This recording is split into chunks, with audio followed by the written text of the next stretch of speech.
may mga reports po na mabagal daw po yung turnover ng mga ilang DPWH drainage and road project. So ano pong update doon? Ano po yung inaasahan ng mga pavyanhon? Matapos po ba ito? Kasi ito very critical at mainit na usapin po ito ngayon, no? Bago po Hmm. matapos ang inyong term, Mayor.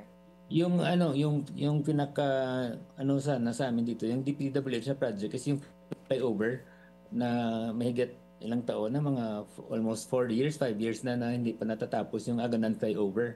So yun talaga yung issue dito kasi yung project is galing national. So yung implementation is national din.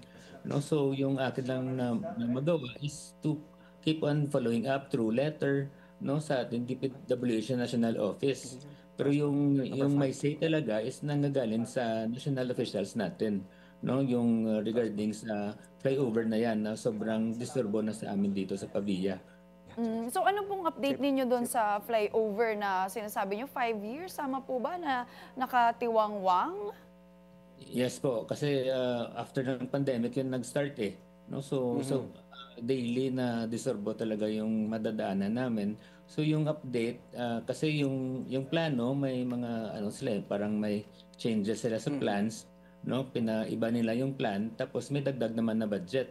So yan naman yung hinintay namin ng DPWH kung matuloy na ma-add no, madagdag sa 2026 na budget, na national budget. So hopefully po madagdag na no para matapos na itong yung project nila Naku, dito sa. Mayor, ayan yung mga mainit talagang usapin, yung dagdag budget, pero yung proyekto, wala, no? Pero right now po, you are closely in coordination with DPWH naman po. At masisiguro po by 2026, maaaring matapos na po o malapit na po matapos yung flyover dyan.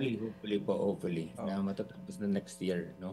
So, magandang venue din ito, no, na parang ipaabot natin sa kanilang opisina, no, na nagre-remind sana kami dito at naghihingi ng tulong na tapusin na itong project nila, no? Kasi malaking tulong naman sana ito pag maging operational na siya.